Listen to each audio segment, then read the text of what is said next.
Nadie sabe, amigos, por qué aúlla el lobo. Es tan viejo como el hombre o más, y siempre ha hecho ese sonido peculiar, particular, mirando incluso a la lejanía de la luna. El cántico misterioso del lobo, su posible comunicación, ha sido fuente y origen de un sinfín de leyendas. Nadie sabe por qué aúllan los lobos, amigos, porque casi nadie sabe nada de la especie del animal más misterioso, enigmático, más generador de cuentos, de historias truculentas, de temores, de una visión demoníaca durante muchos siglos para algunos y casi angelical para otros que luchan por la conservación de unos seres casi en estos últimos 50 años condenados a la desaparición. Contaba el gran Félix Rodríguez de la Fuente que siendo un niño, con unos 8 años, salió en una partida de cazadores loberos.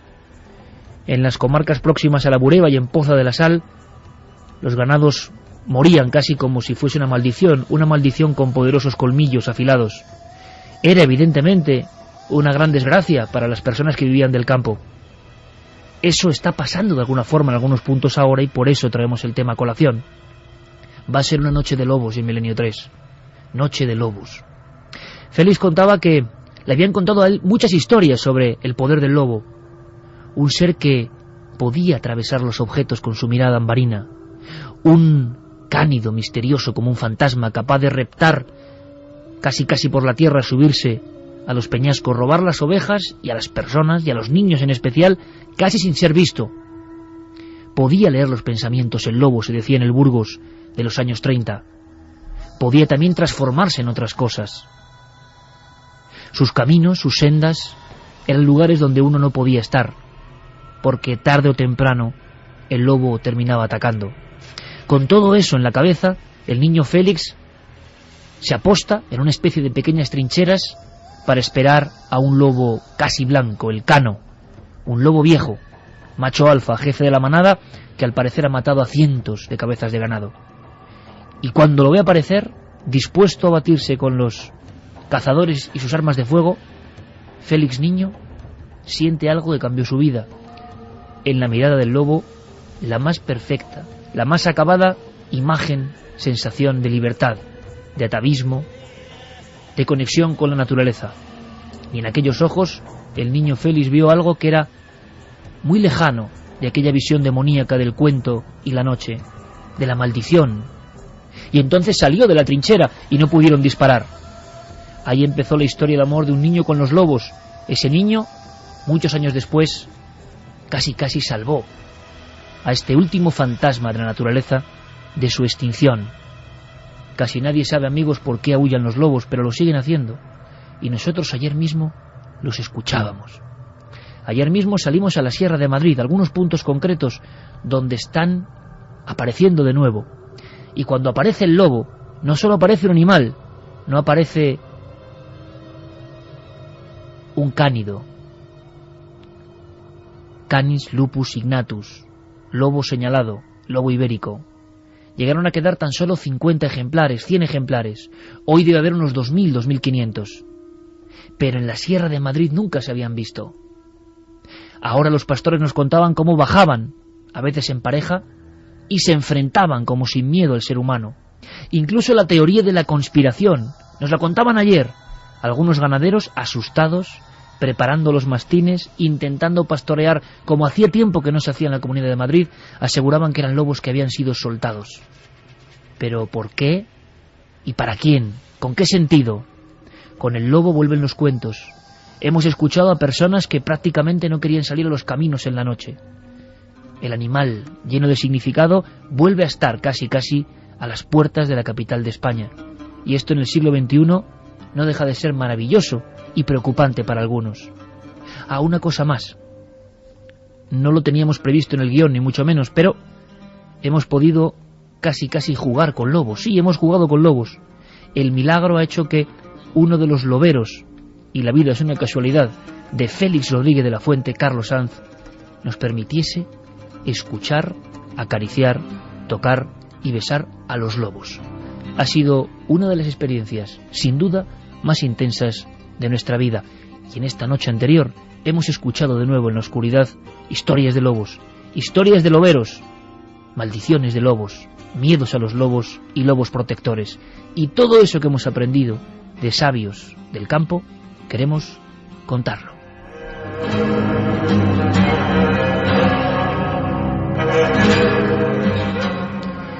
Y es posible que no sea muy creíble eso de jugar con lobos ibéricos, pero los documentos y las fotos ya están disponibles. Y esta noche también, además de atávica, tiene que ser interactiva. Y Carmen, buenas noches. Buenas madrugadas, Iker. Bueno, tú te has hecho muy amiga de algunos lobos. ¿Y por qué no decimos a los amigos que ahora escuchan dónde están los documentos gráficos? Creo que ya, tanto en la página web, en ikerjiménez.com, como en el apartado de Facebook que Guillermo León tiene de la Nave del Misterio y que está disponible, como en tu blog, La Nave de la Moda, ahí están fotos diferentes unas de otras, de un encuentro absolutamente increíble. Todavía no se nos quita, yo creo, el olor a lobo, y que hace que contemos todo esto a flor de piel. Ya veréis qué historias, ya veréis qué enigmas, ya veréis qué conocimiento que solo saben algunos pocos y que hoy vamos a expandir para todos. Pues en esas páginas, si queréis, donde pueden ver todas las fotografías, una pequeña crónica de lo que hicimos en estos días agitados para los ganaderos que están sufriendo el ataque de los lobos, y mágicos para nosotros que pudimos convivir con este animal especial y enigmático. ikerjiménez.com, Iker, ahí tenemos muchas de las imágenes. Si pinchan en reportajes se encontrarán con esa jornada con lobos y también con el debate de la semana. ¿Qué provoca el lobo en ti? ¿Miedo o fascinación? Por el momento, fascinación, 78,4%. Y es que la mirada del lobo concentra muchísimas cosas, es muy especial. Estuvimos horas con ellos y solo os puedo decir que fue una sensación muy encontrada, muy extraña. En mitad de una vereda, junto a un roquedal, Carlos nos dijo: poneos en cuclillas, y como si fuesen fantasmas, estaban ahí y no los veíamos, aparecen dos inmensos lobos ibéricos con el pelaje de invierno y que van aproximándose a nosotros. Carlos dijo: no tengáis miedo. Los empezamos a acariciar, empezaron a acariciarnos, nos empezaron a besar, nos reconocieron. Yo dije, evidentemente nosotros que tenemos perros están oliendo al perro, pero Carlos en ese instante, ya en plena investigación lobera, nos dijo: el perro y el lobo atávicamente han tenido sus peleas, y los lobos, cuando ven perros en su territorio, ahora mismo está pasando en la Sierra de Madrid, los aniquilan, ¿no? Es un animal mucho más poderoso, con una prensión mandibular muchísimo más fuerte. Entonces, bueno, había que dejar casi ser escaneado, dejarse escanear por los lobos, y nos aceptaron, yo creo. Las fotografías y documentos están ahí. Pero esta noche, y eso que creo que puede ser material que le entusiasme a nuestros amigos, y sobre todo a Javier Sierra y a Santiago Camacho. Buenas noches, compañeros. Muy buenas noches. Os veo muy retornando a la prehistoria. Yo no os había visto así casi desde la época en la que ibais de cueva en cueva investigando los misterios de nuestros orígenes, ¿no?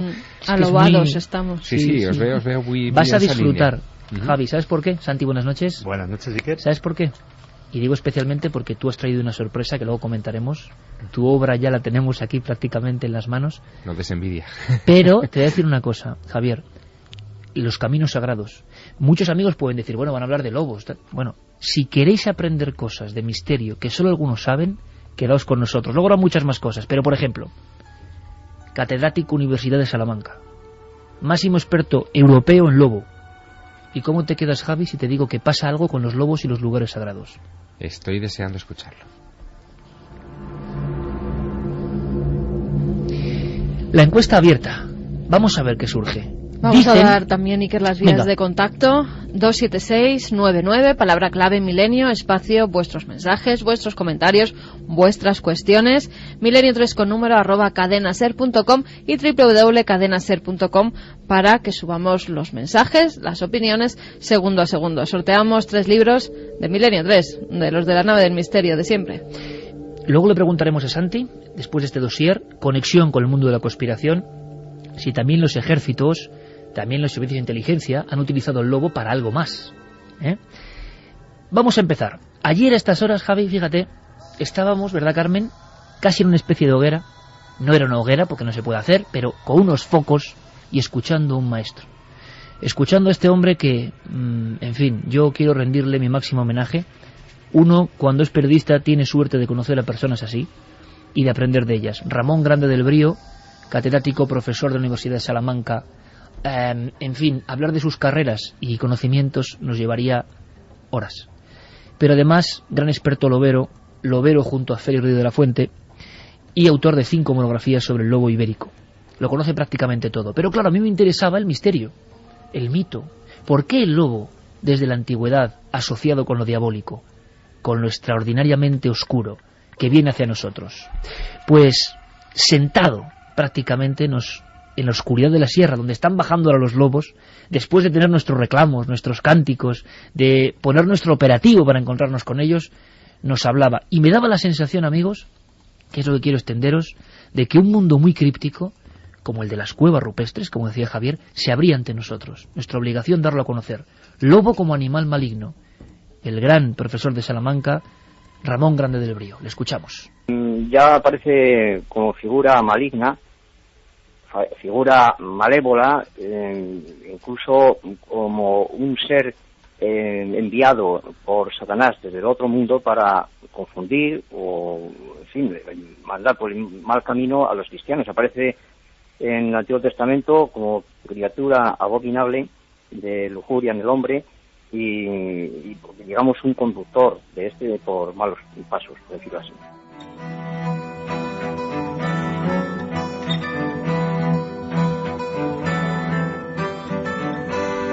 Aprendimos mucho con los maestros loberos. Hoy en día el lobo se caza, cosa que yo, desconocía hasta hace 2 días. Del Duero hacia las tierras altas, porque hay presencia de lobo, parece que se caza y se subasta como trofeo. En fin, cada uno que piense lo que quiera, pero el lobo había estado a punto de desaparecer prácticamente. El lobo también tiene otra cara. Y atención a este dato, porque para mí es alucinante. El lobo parece que detecta cosas. Los últimos estudios hablan de la posibilidad de ver prácticamente en la oscuridad total, que ya nos deja esto, ver en la oscuridad total. Por eso sus ataques son exactos muchas veces y por eso se le llama el fantasma de la naturaleza. Así han ocurrido algunos de los últimos ataques en la Sierra de Madrid, en Ávila, en Segovia, en Guadalajara. En la Sierra de Madrid nos hablaban, por ejemplo, de un auténtico cementerio de ovejas en una finca, 240 atacadas por los lobos. Porque la gente, los pastores, y es normal, no están acostumbrados a que haya lobo. Un animal extinguido, apaleado, envenenado, hace más de 100 años, vuelve, en el siglo XXI, a correr por sus caminos. Y es que parece que los científicos del lobo han descubierto que siguen unos caminos que algunos llaman, Javier, telúricos, guiados por un radar absolutamente incomprensible para nosotros, y que parece que encima se solapa con el que por lo menos algunos antiguos tenían, porque aparecen dólmenes, santuarios. Es bien curioso. Hay algunas leyendas antiguas que ya hablaban de esta especie de protector de caminos. Leyendas como la visión nocturna, que en el siglo XXI, lo vais a ver, se han hecho realidad. Sobre todo en las provincias de Zamora y también en Salamanca. Aquí en Salamanca se habla, en una sierra conocida con el nombre de Las Quilamas, muy cerca del pueblo donde yo procedo, se habla de un lobo negro que guiaría a los peregrinos, a los santuarios, y además protegería este lobo negro a los peregrinos contra posibles ataques de congéneres, de otros lobos.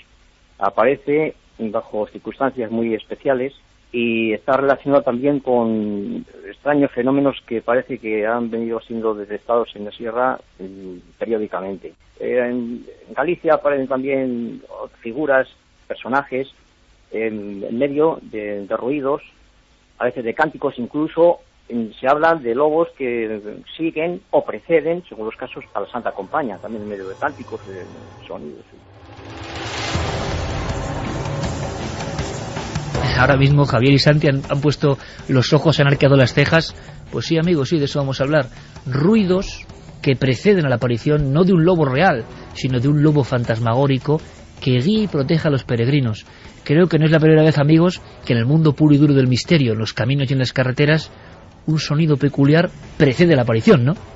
Así es, vamos, de hecho me quedo sorprendido porque sí que hay historias de animales fantasma, en todas las tradiciones, pero yo desconocía que hubiera historias de animales salvajes fantasma. Lo que hay es mucha historia de animales domésticos fantasma. Perros, efectivamente, perros sobre todo, pero no había escuchado nunca esta tradición. Me sorprende y desde luego, en fin, quedo a la espera de que el profesor Grande del Brío nos cuente más cosas. Pues vamos a hacer una cosa, Carmen, porque han pasado cosas en los últimos días, y esto es un programa de actualidad, siempre pegado a lo que está pasando.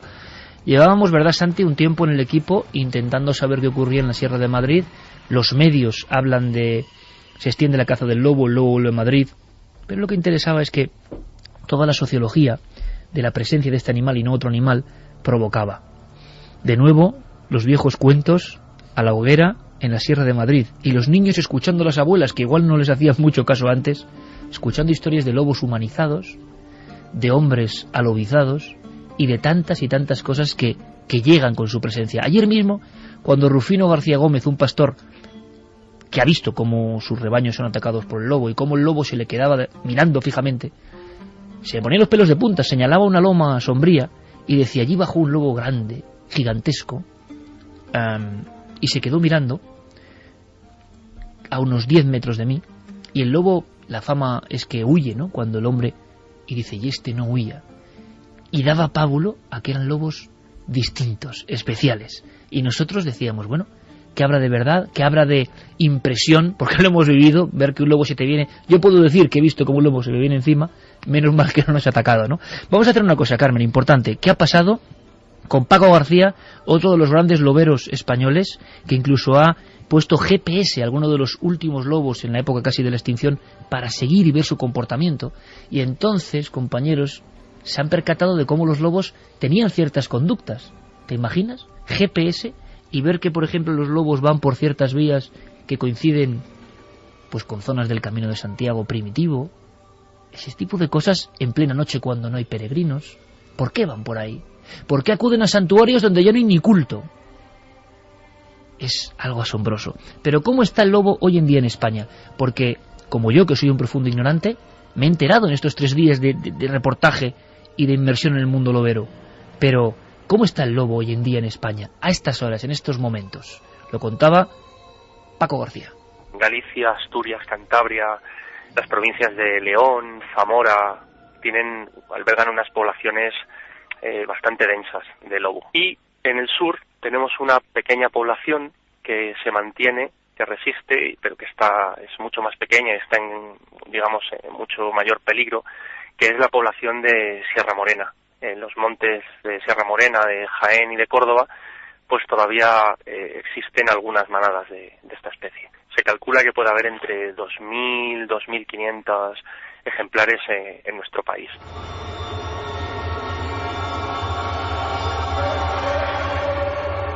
Antes de hablar de balas de plata, de maldiciones, de dónde viene todo eso, de si queda algo de eso en España, los últimos acontecimientos, hombre, es verdad que son preocupantes, demuestran un cambio, y esto entronca casi con lo que hablábamos la semana pasada, y gracias, amigos, por el eco del programa de la semana pasada, con ese informativo, ¿verdad, compañeros?, sobre lo que está pasando con el mundo de los animales. Y ojo que Carmen trae información. Esta semana es que ha vuelto a haber muertes masivas de animales, esta semana. Y esto tiene que ver con cambios de comportamiento. Bueno, ha habido muchos casos en los últimos, ni 2 meses, de ataques ya en la provincia de Madrid de lobos. En la provincia de Madrid y también en Ávila, Iker. En Ávila ha habido varios ataques también de lobos, llegando incluso a matar más de 200 ovejas. En la Sierra de Madrid, en el Valle de Lozoya, por ejemplo, ayer mismo estábamos recorriendo la zona y han sido varios los ataques que se han producido. Algunos sí que han sido denunciados y otros no. Otros directamente los ganaderos han dicho que ya, después de que les mataran casi todo el rebaño de ovejas, que ya no querían seguir, que se jubilaban y que lo dejaban porque los ataques de los lobos habían acabado con todo su patrimonio. Pero sí que parece que cada vez se van acercando más a las poblaciones. Incluso nos decían en Lozoya que se había visto a un lobo grande ya cerca de las casas, cosa normal, porque si no tienen alimento en el monte y huelen las basuras, lo normal es que se vayan acercando cada vez más a las poblaciones. Eso ha pasado en Lozoya, en un monte muy cerquita, en Olla de Peña. Un ternero también fue devorado por un lobo cuando llegan las fuerzas de seguridad, es denunciado, llegan las fuerzas de seguridad y se encuentran que ya no hay más que huesos, porque además los buitres, que pudimos también ver en la zona, buitres negros, se habían comido todos los restos del ternero. Y las denuncias se van acumulando. Parece que en 50 años no había pasado nada o casi nada, y que ahora, en menos de 2 meses, pues ha habido numerosos ataques de lobo. Porque fijaos, tengo aquí una página del diario ABC. Por cierto, vías de contacto abiertas si habéis visto al lobo, si os han contado historias de lobo, si en vuestra familia ha habido cazadores loberos, por ejemplo, en la Sierra de la Culebra o en Galicia. Todavía los perros mastines llevan las carlancas o pinchos inmensos en el cuello para defenderse del lobo. Y una realidad, hay un combatir y un vivir. Nos gustaría que nos hablaseis y nos contaseis vuestras historias. Pero fijaos, el lobo y su mala fama. Por ejemplo, en Galicia, y esta es la realidad, en los años 50 y 60 hubo una gran cantidad de ataques de lobo y muertes, y muchas de ellas de niños. Y entonces eso acrecentó la leyenda. Una leyenda que nosotros creemos que viene solamente pues de Francia, de la bestia de Gévaudan y esas cosas. Pero fijaos, por ejemplo, en la primavera, leo directamente de la revista Cuadernos de Estudios Gallegos y del diario ABC. Primavera del año 46, en Matos, Orense, un lobo se abalanza sobre una niña de 7 años que estaba apacentando el ganado y le causó tan graves heridas que falleció momentos después. En el Arco de Valdeorras, o Arcos de Valdeorras, 1951, se hallan los restos de un hombre devorado por los lobos. En un monte cercano a San Martín de Allariz, Orense, otra persona, una anciana y su nieta, comidas por los lobos. A la nieta la arrastró 50 metros, según se determina, uno de los lobos de grandísimo tamaño. 2 jóvenes y sus novias también atacados por los lobos y con resultado letal en la provincia de La Coruña en 1954. Uno de ellos que estaba en un cruce de caminos esperando que llegara el compañero y las 2 chicas, y el compañero es el que se le encuentra el cadáver completamente devorado por los lobos. Pocos meses después, en una población de Orense, Domingo Cañiza, un niño de 6 meses, Vimianzo, La Coruña, en la zona de Villar de Castrelo, un lobo de gran tamaño se abalanza contra un niño de 6 años de edad, lo arrastra 300 metros, año 57, y no pueden hacer nada por su vida. Es decir, esto ocurría porque también los niños vivían de otra forma, los lobos atacaban, y las leyendas van incrementándose. Pocas, amigos, como las que vamos a contar ahora.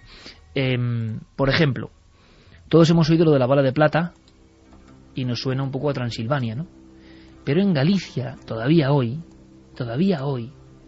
hay un porqué de todo esto, la bala de plata, y el profesor Rande del Brío se encontró y estudió antropológicamente a individuos, cazadores y no cazadores, ganaderos, que llevan hoy a estas horas, a la 1:32, su bala de plata. Pero ¿sabes para qué, Javier Sierra? Porque creen que pueden estar por el contacto con los lobos alobados. Y si algún día pasa algo con ellos, una extraña transformación, esa bala de plata será empleada para acabar con su vida de la única forma que puede cortar la maldición. Es curioso porque esa hibridación humano-lobo, en realidad hay que buscarla mucho más atrás en el tiempo de lo que nos imaginamos. Habría que ir a los tiempos de Roma, con la famosa leyenda de Rómulo y Remo, de los 2 bebés que se amamantan de una loba y que logran sobrevivir gracias a la leche de este mamífero. Y quizá una de las cosas que ha comentado el profesor Grande del Brío al principio, de esa satanización que se ha hecho del lobo, de cómo en los países cristianos se ha visto el lobo siempre como el enemigo, como el, en fin, el peor depredador que pueda existir, tiene que ver también con una demonización de los paganos, de los romanos, que consideraban al lobo como el símbolo sagrado, el símbolo del origen, ¿no? El símbolo de la hibridación de nuestra especie con la naturaleza. Bueno, además en muchas iglesias se puede ver todavía representaciones de lobos comiéndose o llevándose a personas, a niños. Esa es la representación del lobo que acompañaba siempre al demonio y se llevaba esas almas al infierno. Eso, cuando vayan por las iglesias, por los pueblos, pueden ver en muchos capiteles o en muchas representaciones, la mayoría de ellas pétreas, esa imaginería del lobo llevándose esas almas a los infiernos, porque al parecer el lobo tenía muy mala fama. De él había numerosas leyendas, y que luego iremos enumerando, porque cosas pues fíjate, como que quien veía al lobo se quedaba mudo. Si el lobo le veía antes a él, es verdad, que el humano al lobo, este se quedaba mudo. Podéis ver las fotos en las diferentes páginas web que hemos dado, también en la página de Facebook, y yo creo que hay unas fotos que son increíbles, sobre todo las de Carmen, sinceramente, amiga de los lobos, las reconocieron como una de la manada, y el propio Carlos Sanz alucinaba, le dio mucha pena dejar a los lobos allí. Sí. Escuchad una cosa, Balas de Plata, años 70, investigación de un maestro como Del Brío, grabando a la gente. ¿Por qué llevas eso? ¿Por qué esa bala de plata? Yo he conocido a un gallego que era séptimo varón de Nazario de Varones y llevaba, vamos, no se separaba de él, llevaba un amuleto que era una bala de plata, ¿verdad? Llevaba una bala de plata porque decía que la única forma de que si él alguna vez se convirtiera en lobo, pudiera recobrar la forma humana, es que alguien con esa bala de plata disparase, y existe esa leyenda todavía actualmente en Galicia. Por ejemplo, creo que fue en marzo del 76, en noche de luna llena, estaba yo con varios paisanos en la Sierra de San Manuel, en Orense, y comenzaron a aullar los lobos, y después de aullar los lobos, pues escuchamos una serie de ruidos extraños, que no tienen nada que ver con los aullidos, ¿verdad? Y decían los paisanos que es que el lobo estaba conjurando la luna porque se comunicaba con ella, y la luna le decía a su vez al lobo dónde podía atacar mejor al día siguiente, en fin, como si le indicara sobre un plano, valga la expresión, de localización donde se encontraban los rebaños.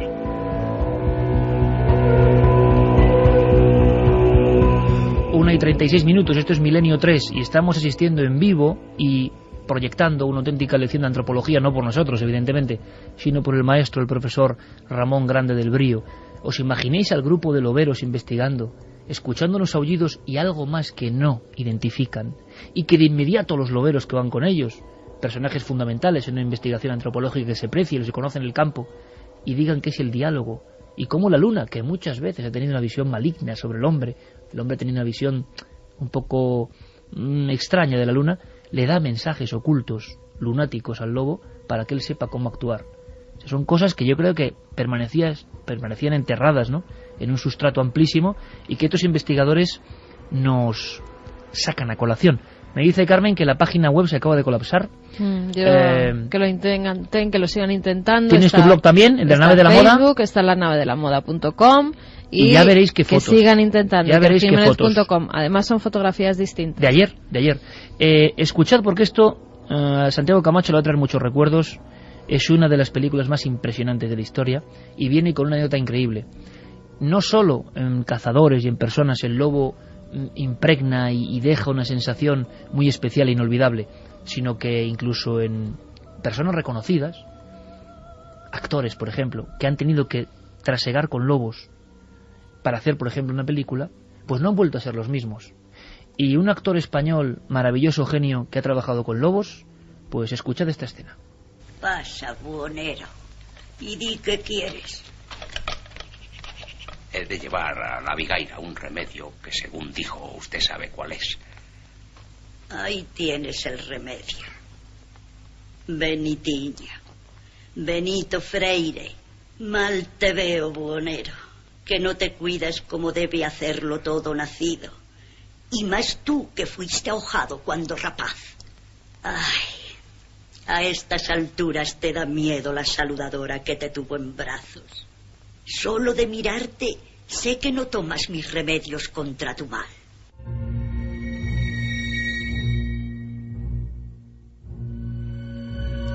Una y 38, Noche de Lobos en la SER. Santiago Camacho, evidentemente era el gran José Luis López Vázquez, El Bosque del Lobo. El Bosque del Lobo, una película que yo creo que precisamente todo ese mundo de la Galicia rural, de las antiguas supersticiones, pero de supersticiones que tenían mucho que ver con sabiduría perdida. A veces mencionamos la palabra superstición con una superioridad que tampoco nos corresponde. Esas saludadoras tenían conocimientos que ya quisieran tener algunos médicos actuales, porque conocían el ámbito en el que se movían a la perfección. Y la verdad es que es una película en la que efectivamente José Luis López Vázquez tuvo que tener contacto con esos animales, porque él mismo estaba imbuido de su espíritu. Claro, protagonizaba la historia de Manuel Blanco Roma Santa, hombre lobo y criminal después, pero mucha atención. Resulta que pasan los años, se ha mencionado, ¿verdad?, la palabra séptimo hijo, que es una de las leyendas, séptimo hijo varón, alobado puede ser, ¿no?, convertirse en lobisome. José Luis López Vázquez nos dejó hace no mucho tiempo, y a mí el director de esa película, Pedro Lea, el maravilloso director, me contó una escena que yo, de verdad, no podré olvidar nunca. Porque además recuerdo que quedé con él y acababa de ocurrir el óbito de José Luis López Vázquez. Y venía el hombre impresionado. ¿Sabes por qué, Javier? Pues venía el hombre impresionado porque hacía pues muchos años que no trabajaba con José Luis López Vázquez, que hizo muchísimas películas. Y resulta que algo ocurrió en el dormitorio de José Luis López Vázquez. En su lecho de muerte. En su lecho de muerte. Pedro Lea, el director, y esto simplemente es una anécdota que la ponemos, lo contemplamos como simplemente un hecho de hasta qué punto parece que el espíritu del lobo o de lo que le rodea o su magia penetra en las personas y las marca de alguna forma. En el lecho de muerte, Pedro Lea y José Luis López Vázquez. Hacía más de 40 años que se había rodado prácticamente El bosque del lobo. Escuchamos al propio director, Pedro Lea. Bueno, yo la última vez que vi a José Luis fui a visitarle y bueno, estaba ya muy mal, el pobre ya no podía. Y me agarró la mano y era terrible. Y se acordaba de cosas del Bosque del Lobo, del rodaje, que ni yo me acordaba. Se acordaba de montones de cosas y me agarraba la mano muy fuerte. Y bueno, y estaba medio sordo, medio ciego, estaba hecho polvo. Y entonces no hacía más que hablarme del Bosque del Lobo. Y no sé, fue todo tan tremendo, que nada, no tuve que despedirme enseguida y fue durísimo. Es la última vez que vi a ese genio.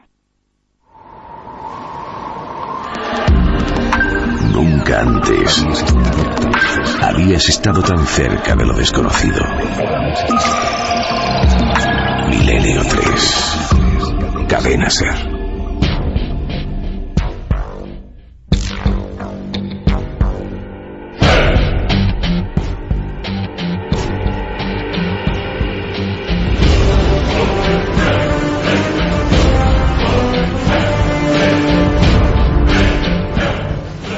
Vamos con algunos de los mensajes, con algunas de vuestras opiniones y también con la encuesta. ¿Qué quieres? ¿Que te diga antes cómo va la encuesta? Exacto. La pregunta, ¿qué provoca el lobo en ti? ¿Miedo o fascinación? Bueno, pues para el 82,8% yo creo que el mayor número, el tanto por ciento mayor de las encuestas que hemos hecho, 82,8%, fascinación.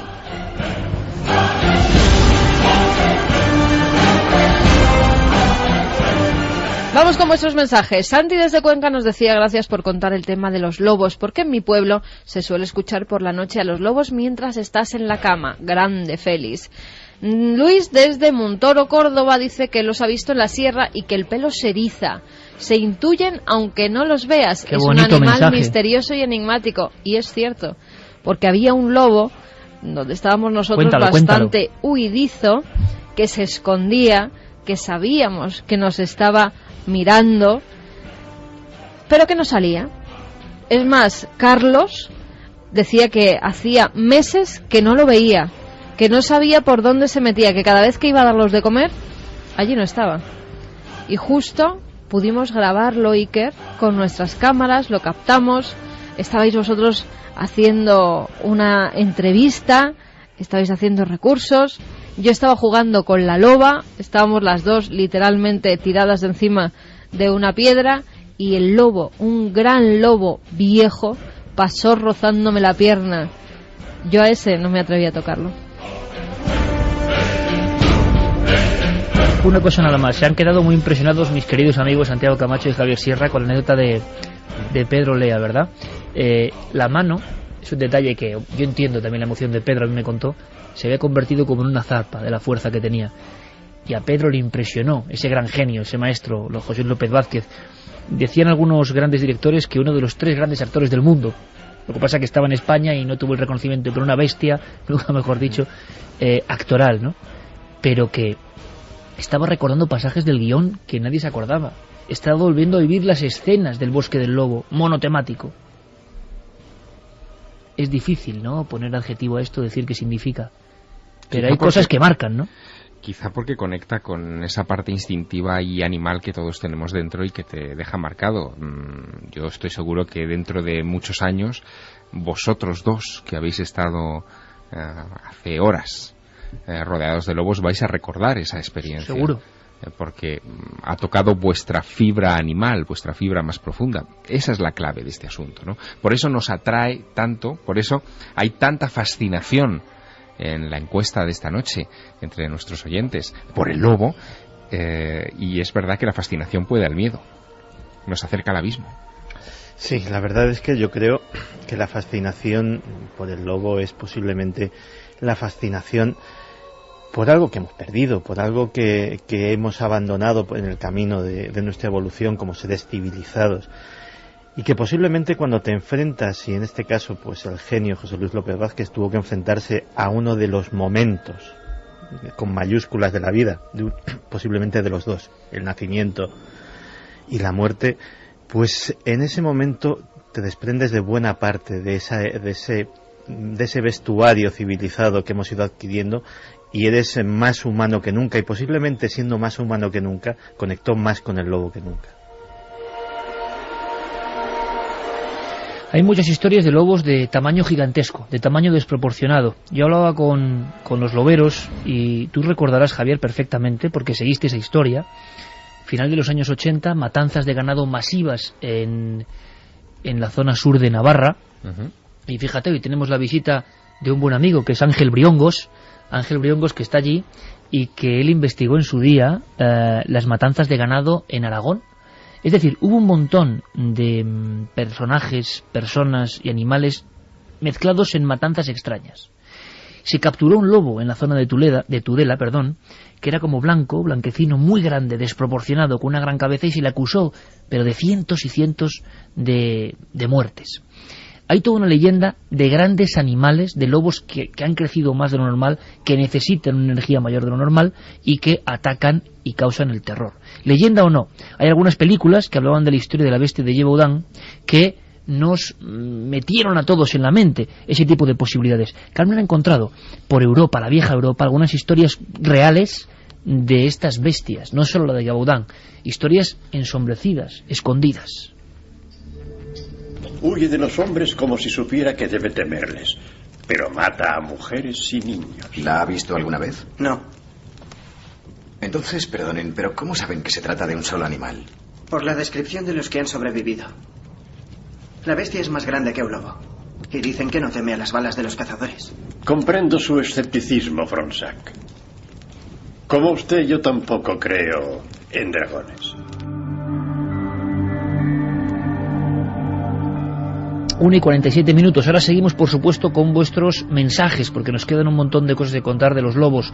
Pero ha habido historias, hay que decirlo, es así, sobre todo en la vieja Europa, de lobos gigantescos y ataques a personas.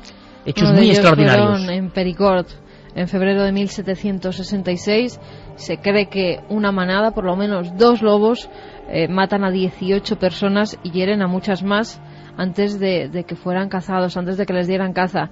Es tanto el miedo que hay en esa localidad, Iker, que la gente, en cuanto oscurecía, se encerraba en sus casas. Los niños también no podían salir a jugar fuera de las viviendas, no los dejaban solos en ningún momento, porque se tenía pues la leyenda en la cabeza de que el lobo prefería la carne del niño porque era más blanda a la de los adultos. Es verdad que varios niños desaparecieron entre esas 18 personas muertas, y varios ciudadanos de Perigord logran matar a 3 lobos. Todo porque Luis XV dice que el que logre capturar a esas bestias va a recibir una recompensa, y que además los hijos tendrán una excepción militar, no tendrán que estar de soldados. Entonces matan 3 lobos. Incluso vienen cazadores profesionales a cazar lobos y también dan con una loba. Bueno, 2 de esos ejemplares, cazados en 1766, fueron disecados y aún hoy se pueden contemplar en el castillo de Razac. Ahí están los 2 ejemplares con las fauces abiertas, con una cara de fiereza tremenda que representan y cuentan además en ese castillo la historia de los famosos lobos de Perigord. Es más, quiero indicar que nuestro compañero Javier Pérez Campos ha hecho un trabajo extraordinario de campo, nunca mejor dicho, en las zonas de la sierra de Madrid del siglo XXI, de ahora, y han surgido muchas cosas que iremos analizando y poniendo para también hacer un reportaje televisivo. Y fíjate, Carmen, es que aparecían algunas personas que recordaban cómo los abuelos o bisabuelos, cuando todavía en la Sierra de Madrid, desde Somosierra hacia la zona más interior de Lozoya, por ejemplo, había lobos, y que había una cosa que era el traje de madera, que es algo increíble, una especie de armadura atávica total que se acoplaba en algunas partes del cuerpo para que los pastores, por ejemplo, que tenían que pastorear en algunas noches, cuando sufriesen el ataque del lobo, se pudiesen defender. Y recordaban algunos pastores la presencia y el lugar, el gancho donde se dejaba el traje de madera. Y eso, en la sierra, en el siglo XXI. También hay que decir, nuestro compañero Javier Pérez Campos, que se pateó a toda la zona preguntando, había testimonios tan gráficos, ¿no? Como gente que se metía en el coche y decía, si os gustan tanto los lobos, os los lleváis a la Castellana. Pero ese testimonio representaba perfectamente que allí, claro, es un problema. Y gente como el alcalde de Lozoya, muy amable, que nos dijo, hombre, es aquí viene gente, por ejemplo, con niños, y la sola presencia del mito del lobo alrededor es comprensible, te hace recelar o pensártelo. Entonces el problema no, porque no está suelen ahí. atacar al hombre y no suelen atacar a los niños. Estamos hablando de casos de hace muchísimos años, excepcionales, y además cuando hablas con todos los especialistas, normalmente el lobo huye en cuanto ve al hombre, porque además tiene asociado en su ADN que lo mata, que tiene armas y que lo va a matar, con lo cual en cuanto ve al hombre se va para atrás. Los lobos que corriendo. nosotros vimos huían constantemente y se escondían. Pero nosotros programamos a nuestros niños con el miedo al lobo, con los cuentos infantiles, con el cuento de Caperucita Roja y otros similares, donde el lobo es el maligno, es el malo, es el que es que es el devora. epicentro de los cuentos de terror. Estoy recordando los 3 cerditos, el lobo y los 7 cabritos, ¿no? Caperucita Roja. Pedro y el lobo. Es decir, el lobo está inserto en el lado oscuro de los cuentos que se cuentan a los niños durante siglos. Y eso ha conducido a que haya un verdadero genocidio de lobos. Y fíjate que a veces ese genocidio nos ha hecho perder grandes oportunidades de comprender cosas que hubiesen sido muy valiosas para la ciencia. Cuando Darwin llegó en el Beagle a las Islas Malvinas, solamente había un mamífero en todas las islas. No había ni ratones siquiera. Y era el lobo de las Malvinas. Era un misterio absoluto cómo había llegado aquello allí. Una adaptación total, ¿no? De hecho, buena parte de la teoría de la evolución la empieza a labrar con ese descubrimiento, y luego ya es en su llegada a las Galápagos cuando lo que ve allí le termina a hacer cuadrar todas las piezas. Pues cuando empezaron a llegar los primeros colonos a esas Islas Malvinas que Darwin había visto completamente vírgenes, es que lo primero que hicieron fue exterminar a los lobos de las Malvinas, de los cuales ya no queda ni el recuerdo. Y un auténtico misterio biológico que nos hubiese llevado a conocer muchísimo mejor los mecanismos de la evolución, los mecanismos de cómo se diseminan las especies a sitios que están a 200 kilómetros de la costa sudamericana.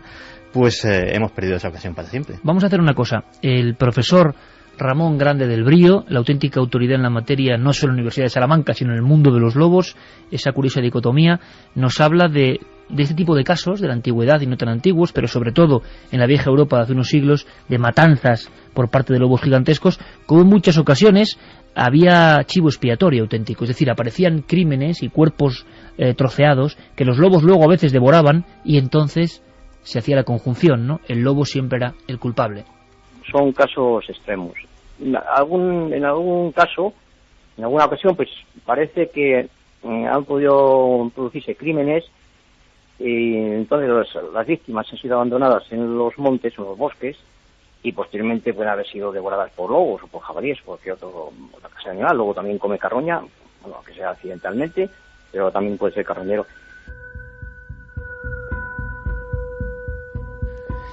Luego viajaremos a Transilvania y os hablaremos de lo que ha descubierto el profesor del Brío sobre los caminos sagrados, el terrorismo y los lobos, que es alucinante.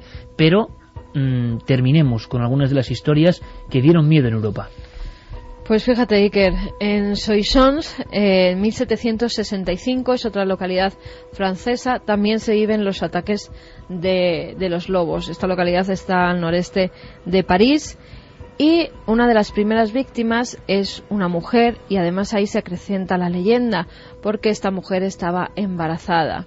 Sufre el ataque del lobo, es más, rasga el vientre donde hay un niño en gestación de 5 o 6 meses.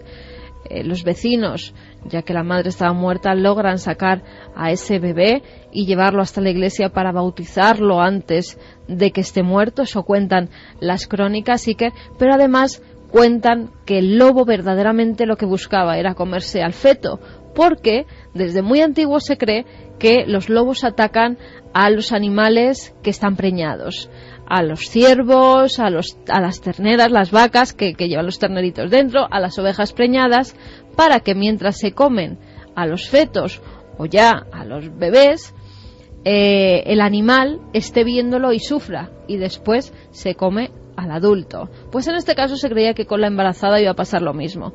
Llegó a matar a 4 personas, Iker, y lo mismo, hacen batidas hasta que se llega a dar con un gran lobo viejo, al cual ensartan en varias lanzas y lo pasean por todo el pueblo como recompensa. Lo que es increíble es que en España llevábamos un camino de exterminio absoluto. Cuentan los especialistas, lo contaba el gran Félix, que en Alemania, por ejemplo, y esto, fijaos, yo creo que es estremecedor, exterminaron la fauna por completo de un país que tenía extensiones selváticas increíbles. La caza despiadada, y a veces caza, cuidado, como ocurre hoy, yo tengo que decirlo, y no me voy a meter con nadie, porque sé lo polémico que es este tema, pero por ejemplo, cuando nos contaban que hoy en Zamora, en la parte alta del Duero, se caza el lobo como trofeo, que tampoco hay una necesidad, digamos, bueno, claro, como se caza un leopardo, tampoco se lo comen, ¿no? Sino que es para decorar. Uno siente cierto estremecimiento. ¿Hay y fue necesidad feliz de la caza? Claro, es un debate tremendo, ¿no? Es verdad que es algo tan atávico que está ahí dentro, pero hay cosas que nos parecen, por lo menos nos estremecen a otro nivel. Por ejemplo, cuando Félix en el año 74 hace los famosos reportajes del lobo en El hombre y la tierra, hay que entender ahora el giro que eso produjo, en qué instante, con cuánta gente en contra, con cuántos problemas de ataques a ganado y demás.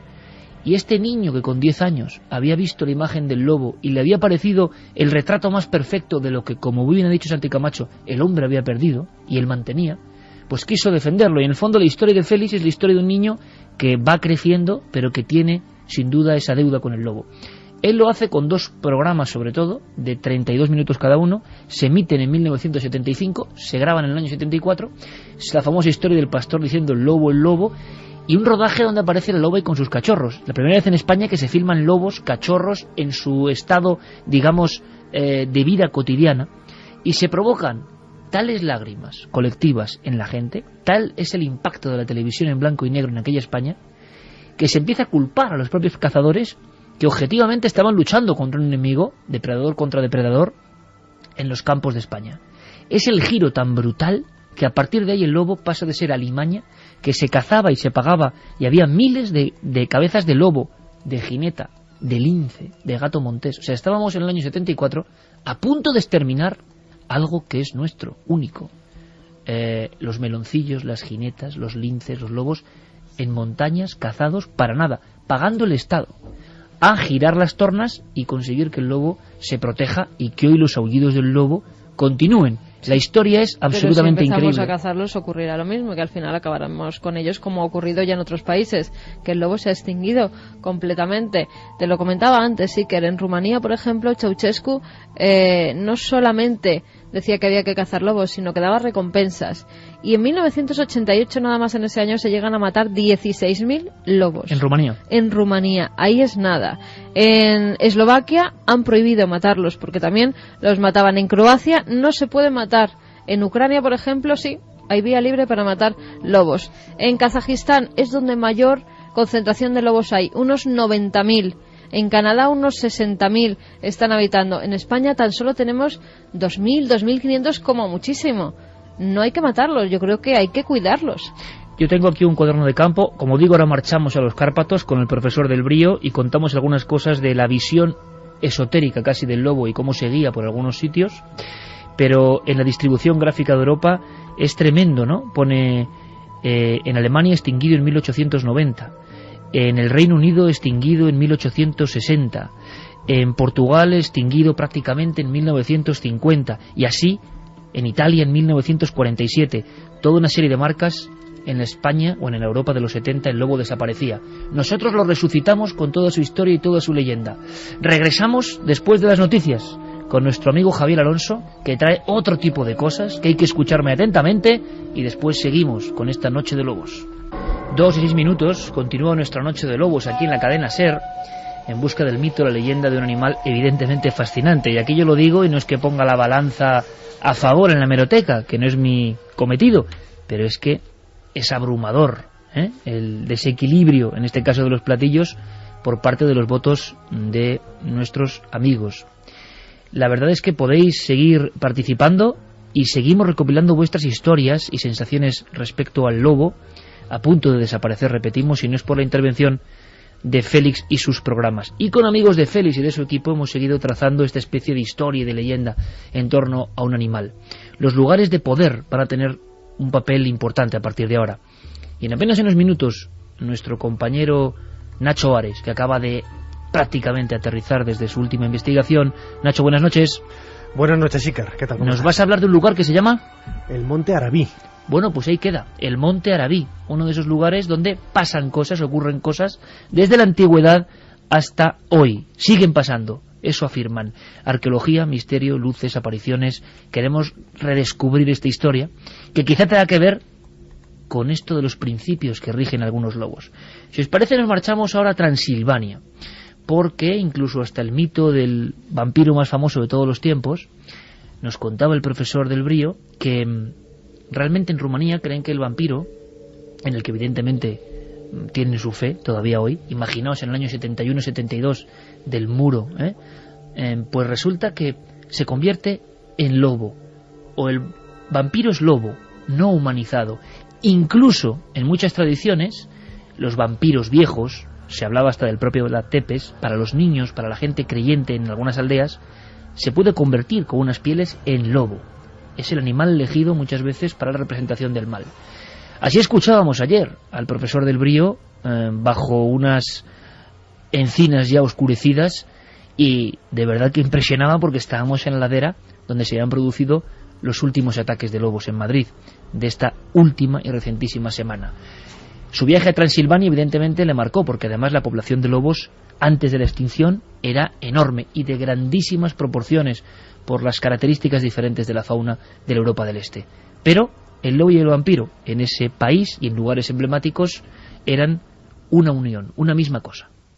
Nada más llegar a la Transilvania, conocí a una chica que me regaló un diente de ajo engastado en una diente de plata, y me dijo que lo llevara mientras yo estuviera en esa región, porque de ese modo me protegería contra posibles ataques de los lobos. Hay 2 castillos donde en uno de ellos se ubica Bram Stoker, la acción de su novela Drácula, pero lo ubica en el Paso del Borgo, Pollinari. Ese castillo es prácticamente desconocido a efectos turísticos. Ese es el auténtico castillo medieval adusto, con osco, y está sobre el Paso del Borgo, que es un paso de lobos de siempre. Pues ahí en esa zona, pues una serie de crímenes que parece que no pudieron ser resueltos, los achacaban a la figura de un lobo, que digo, a figura de una persona encarnada, el lobo, que era ni más ni menos el Drácula, Vlad Tepes, el empalador. No el vampiro en sí, pero tenía todas las marcas de vampirización de las víctimas, ¿verdad? Pero realmente decían que no había sido el hombre vampiro, sino que había sido el hombre lobo. Era Drácula convertido en hombre lobo. Catedrático Ramón Grande del Brío, experto en lobos y buscador de tradiciones que tienen que ver con el lobo. Ahora, nada nos ha impactado más, os lo aseguro, y esto es muy interesante, bien, Nacho, para ser historia, porque es pura historia, de cómo los enclaves arqueológicos, desde los dolménicos y sobre todo los enclaves ya sagrados, ejercen cierta fascinación o modificación de conducta en el lobo. Esto dices, bueno, es increíble, ¿no? Esto, Ramón, ¿cómo? Y esto se conoce dentro del mundo lobero, y con sus publicaciones y sus polémicas. Y hablamos de la máxima autoridad española, y yo creo por lo que nos hemos informado, europea sobre el lobo. El único que ha hecho 5 monografías sobre el lobo, desde el punto de vista científico, etnográfico e histórico. Y entonces él dice que durante 30 años de investigación, de toma de notas y de pisar esos lugares, se ha dado cuenta que hay una correlación. Unos lugares donde los lobos no atacan, donde los lobos, aunque puedan, no atacan a las piezas, e incluso una especie de rutas, sobre todo nocturnas, que ha hecho que se encuentren, por ejemplo, lobos ahogados en embalses, sin ningún sentido, porque podían orillar perfectamente, es un animal sumamente inteligente y astuto, porque seguían como un trazado. El embalse fue posterior a lo que ese trazado significaba. Las grandes vías sagradas, las más conocidas y las más desconocidas, que Ramón Grande del Brillo, que esto me parece espectacular, trazaba, por ejemplo, entre santuarios, aunque no estuviesen ya sacralizados, resulta que coincidían incluso por GPS con los movimientos de manada de muchos lobos. Bueno, vamos a escuchar y me decís qué opináis de esto, porque yo creo que es absolutamente increíble. Y quien lo dice es el que más sabe de lobos. Escuchamos. Entonces, hay una serie de lugares, de caminos, que se dirigen hacia santuarios, hacia zonas sagradas, y en esos caminos los lobos no suelen marcar casi nunca su territorio, aunque se encuentren pasando un día y otro y con mucha frecuencia por esos caminos, nunca dejan marcas de nada, no dejan marcas territoriales. La marca territorial, que es la que siempre deja el lobo para que nadie entre en su terreno, su marca, como cuando un perrito lo bajamos por la calle y orina para decir aquí he estado yo, el lobo lo hace de una forma gregaria, y además las matanzas entre lobos, nos explicaban ayer mismo, es porque un grupo entra en los límites de otro, y entonces la batalla es encarnizada. Y cuando las bandadas de cimarrones o de perros salvajes, que por desgracia es que además son más habituales que nunca, que eso también es algo terrorífico, que también, ¿no? Muchos ataques de lobos se confunden, porque en realidad son estos perros salvajes los que atacan al ganado en muchas ocasiones, o incluso nos hablaban de híbridos. Sí. De perros mezclados con lobos. Normalmente es una perra inseminada por un lobo. Y esos híbridos además los distinguen fácilmente los especialistas, con lo cual muchas veces se echa en cara el ataque. Los ganaderos sobre todo confunden lobos con perros asalvajados o con perros silvestres y también con híbridos. Porque muchas veces no se ve al lobo cuando ataca. Cuando se ve, no hay duda, y lo estaréis viendo en las fotos que hemos distribuido en las webs, en la página de Facebook, en el blog de Carmen, están ahí las fotos. El lobo, cuando lo tienes muy cerca, como lo hemos tenido, pues es que es clarísimo. Mi opinión, se parece poco a un perro incluso de cerca. La cabeza, la forma de la cabeza, decían los expertos que tiene una mirada oriental, los ojos rasgados, ambarinos, y una especie de sonrisa. La boca es más larga y parece que tiene una especie de sonrisa, que puede helar la sangre, por cierto, según cómo se vea, ¿no? Pero lo cierto y verdad es que los lobos sí que hacen que el ganadero pueda denunciar, y al ser especie protegida, por ejemplo aquí, tienen que pagarle. Si es un perro asilvestrado no se paga.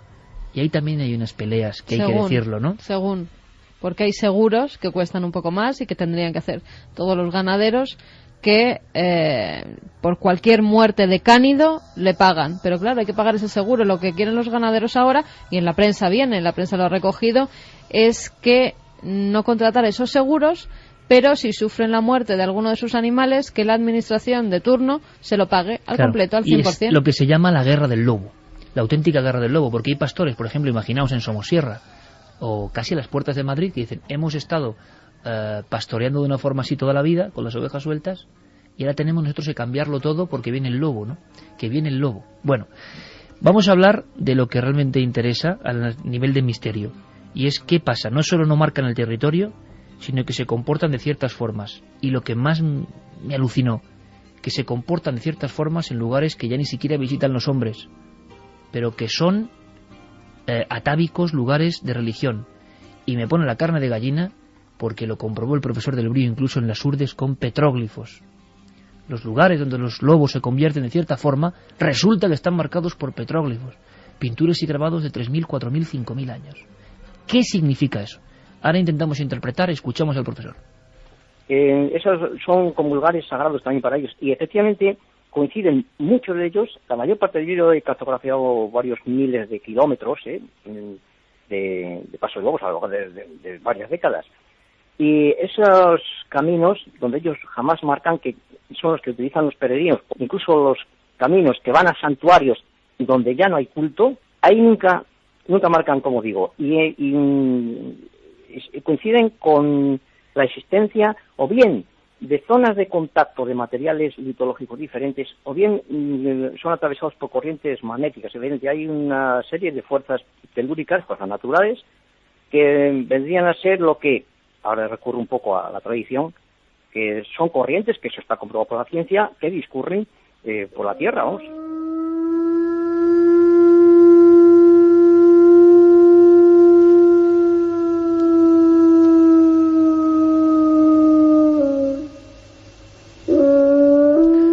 Dos y 17, empezábamos el programa diciendo algo que es obvio. Los especialistas todavía no saben por qué aúlla el lobo, a veces aúlla la luna. No se sabe si es una toma de contacto, de decir estamos aquí a pesar del peligro de la extinción, si está diciendo algo en un lenguaje atávico y desconocido para el ser humano. Pero sabemos que los lobos saben cosas por su comportamiento que los hombres desconocen. Javier, que todavía no se ha publicado, pero está ya tu libro, vamos, en máquinas y casi lo estamos tocando, El ángel perdido. ¿Y por qué traigo esto a colación? Porque hablas de rutas sagradas, del poder de algunas rutas sagradas, de algunas piedras sagradas, de algún conocimiento que hila lugares en la tierra. Bueno, yo no sé, pero entra hasta dentro de la lógica que los animales también supiesen eso, y que nosotros ya lo hemos olvidado. Bueno, ahí se abre un grandísimo debate sobre, en fin, si debemos tomar a los animales por y no solamente los lobos, sino otros mamíferos que nos son muy cercanos, como una especie con capacidad de trascendencia o no. Es decir, pensamos que lo que nos diferencia de los animales, uno de los rasgos distintivos, por ejemplo, es la aproximación cultural, el trabajar en grupo, el venerar a nuestros antepasados. Eso de alguna manera se vislumbra en los lobos.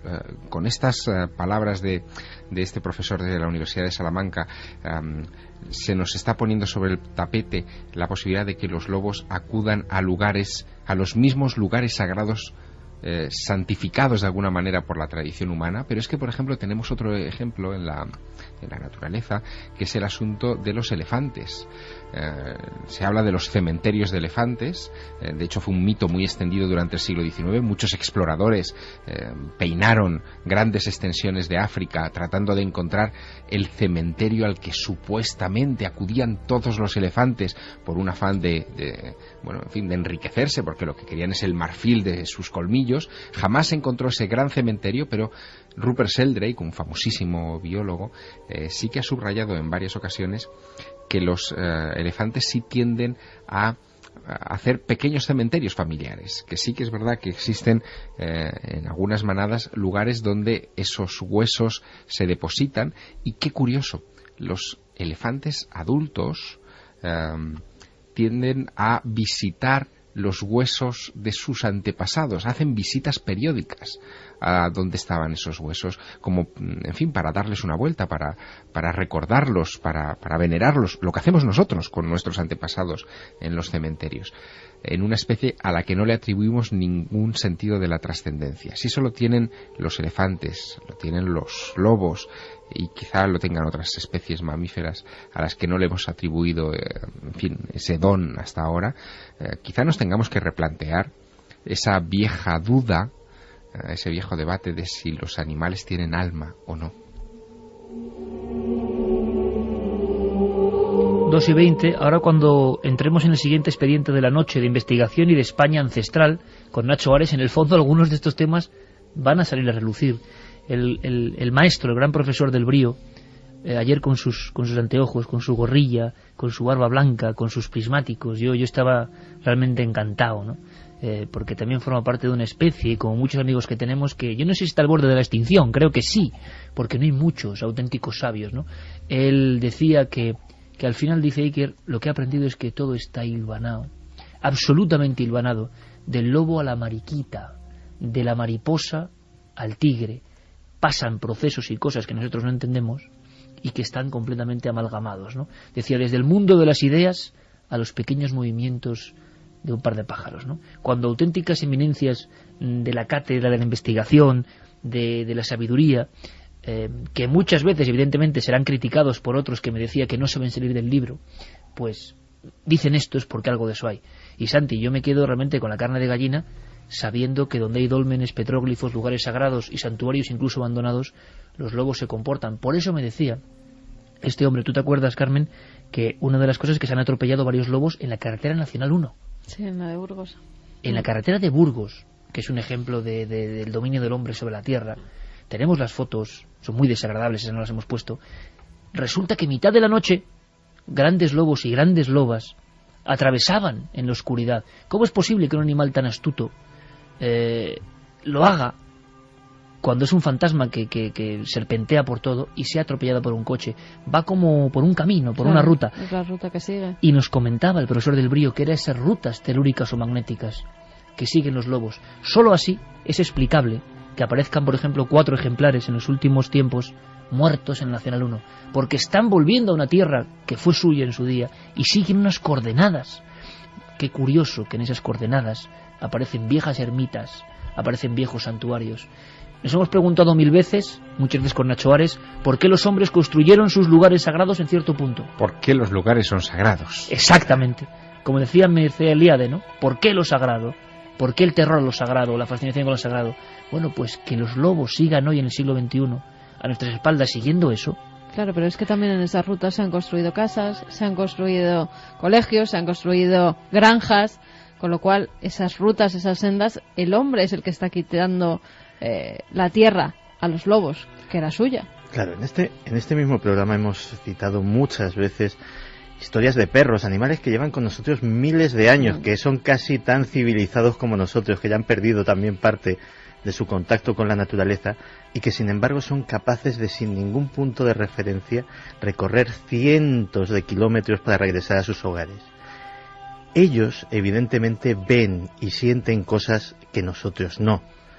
Los lobos, primos hermanos también, pero lo más probable es que nuestros antepasados también vieran y sintieran las mismas cosas, y esos lugares precisamente decidieran que eran especiales y los marcasen.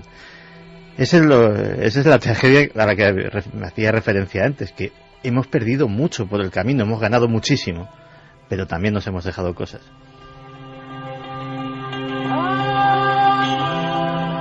Otro maestro, que es Noel Calero, con los sonidos nos pone a Dead Can Dance para casi recordar los ecos de esos hombres que fuimos en su día.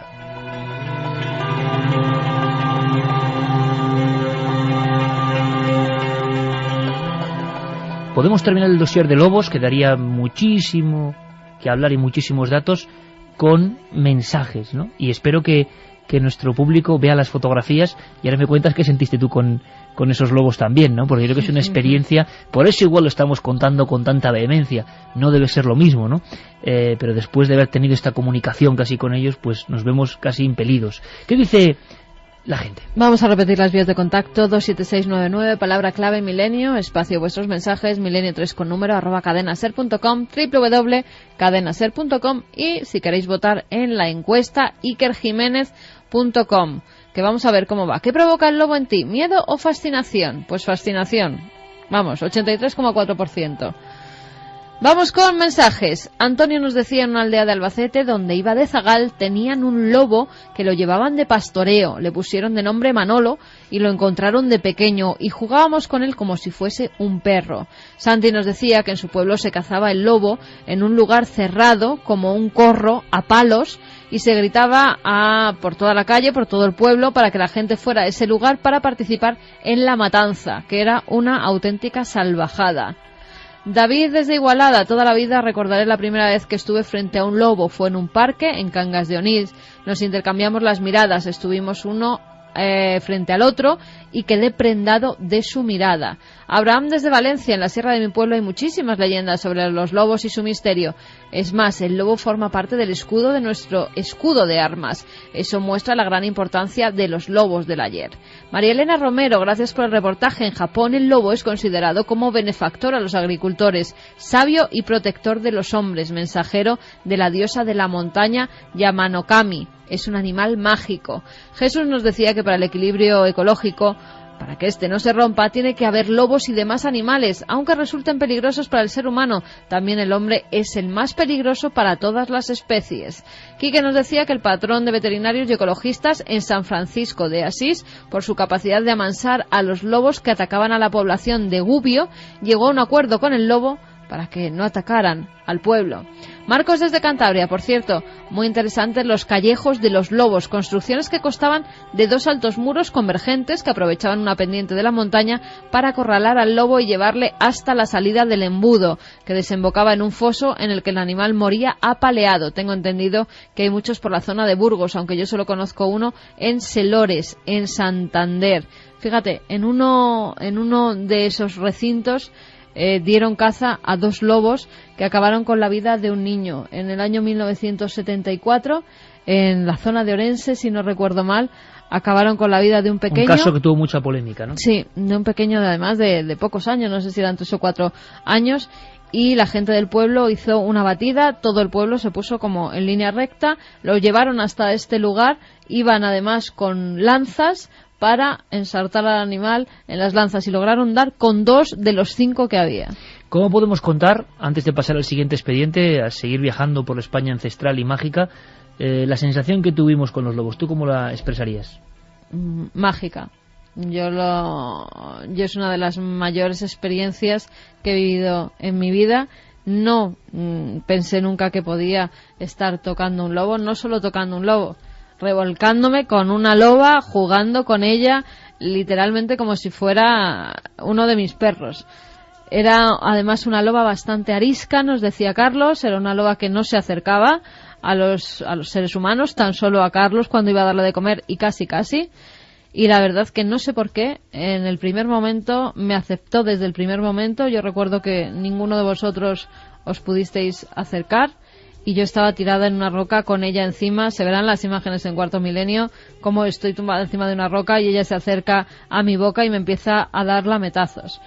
Un momento, Iker, que no se puede describir con palabras, que hay que vivirlo, que hay que estar allí y que, bueno, va en mi mochila de experiencias únicas en esta vida. Pues podemos terminar el dossier del lobo, claro que sí, con Noel. Decía el aullido del lobo, que suene de nuevo, decía Félix de la Fuente en aquel programa mítico, con un nagra, para que es este aullido del lobo, realmente, es este además, este exactamente.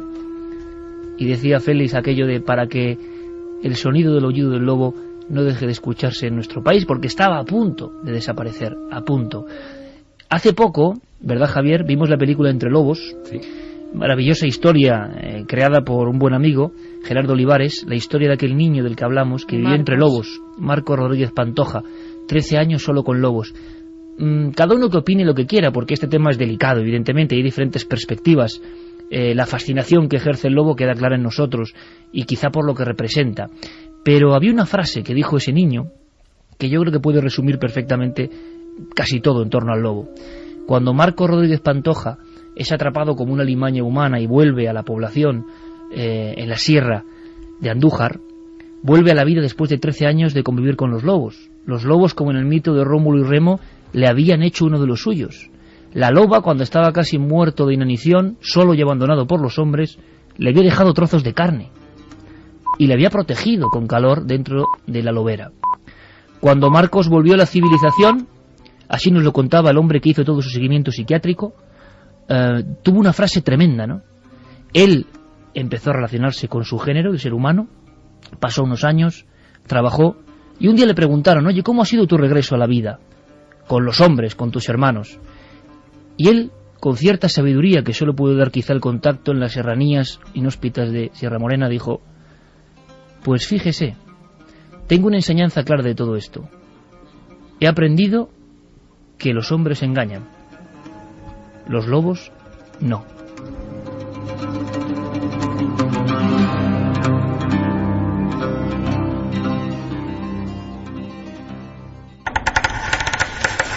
Milenio 3.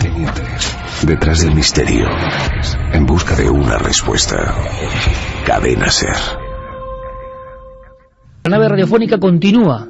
No puede parar un minuto.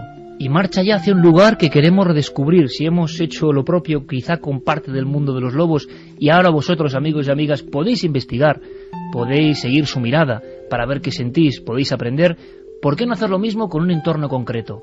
Quizás sea este un lugar sagrado, un lugar de esos donde pasan cosas desde los tiempos más remotos.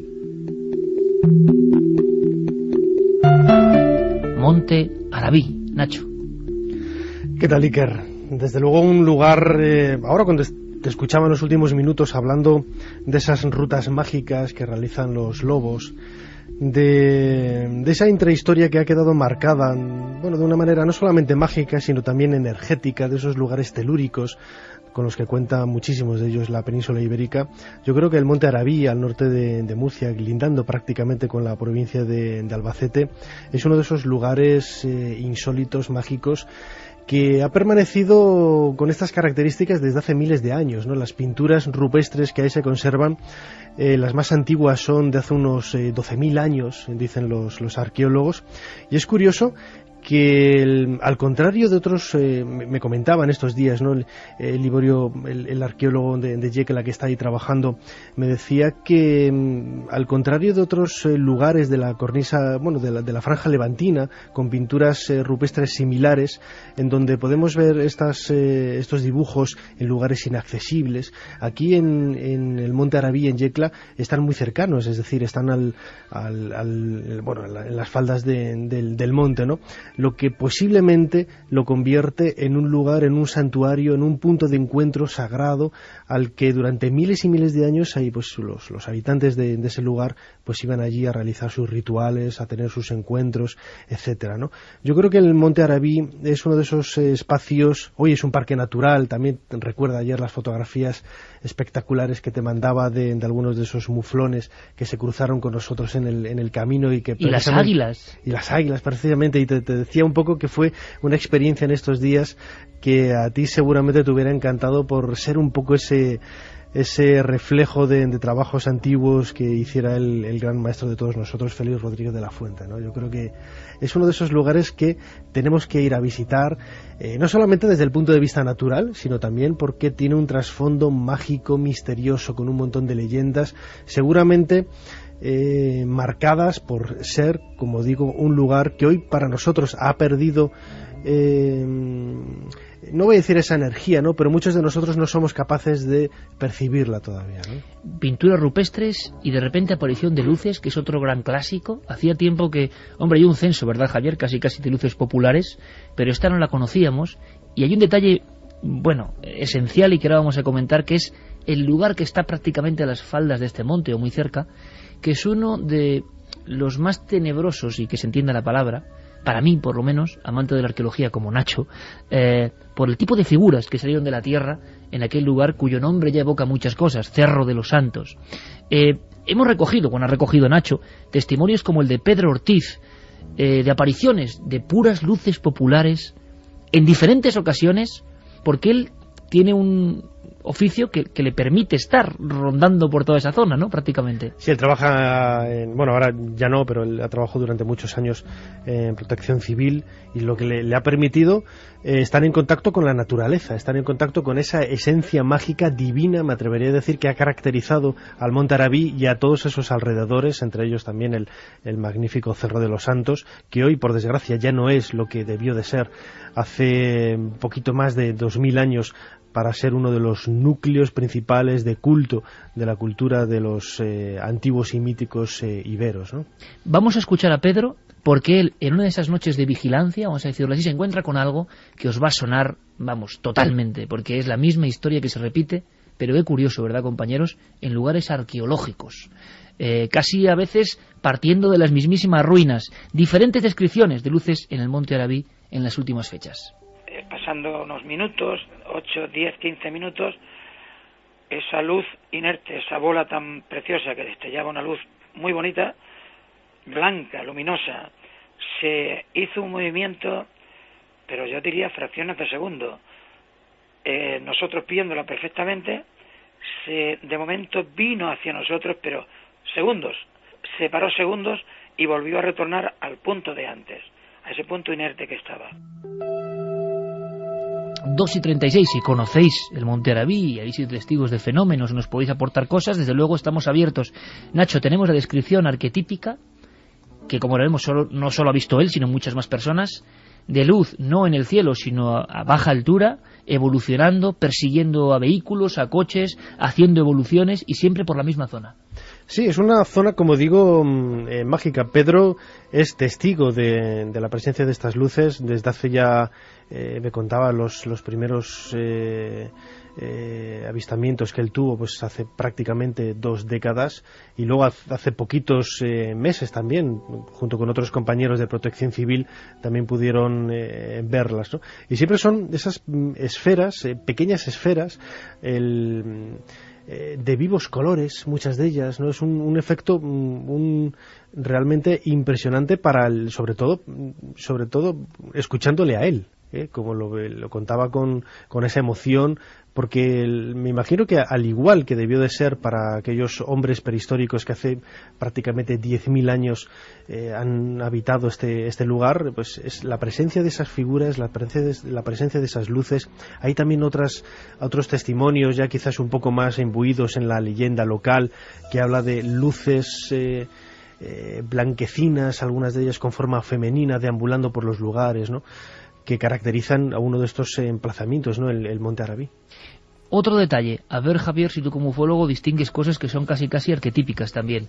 Saliendo de las puras ruinas del Cerro de los Santos, que ahora contaremos qué es, porque Nacho puedo decir que se lo ha pateado y ha investigado más de una vez, apariciones de cosas, me recuerda lo del Pardal, en la misma provincia de Albacete, que surgen de entre las ruinas, hacen un recorrido y vuelven a un lugar donde hubo culto, donde hubo ritos de los que ya no sabemos nada, donde hubo figuras que hoy se pueden ver en el Museo Arqueológico Nacional, y algunas incluso falsificaciones en su época con gran polémica. Cerro de los Santos. Eso es lo que tenéis que buscar si estáis delante del ordenador, para que contempléis en tiempo real la extraña expresión de estas figuras y entendáis que quizá hay un sentido de por qué aparecen las luces allí, con ciertos movimientos erráticos y como si fueran un fantasma de luz, yendo y volviendo.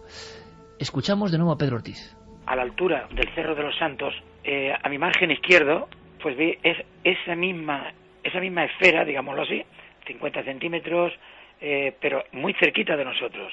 Y en este caso iba dando unos saltos de unos 100 metros aproximadamente, se paraba, caía a tierra, saltaba haciendo una onda, caía otra vez a tierra, y la gran sorpresa fue que se desvió hacia el eje de la carretera, una recta que hay impresionante en esa zona, se veía en el centro del eje de la carretera.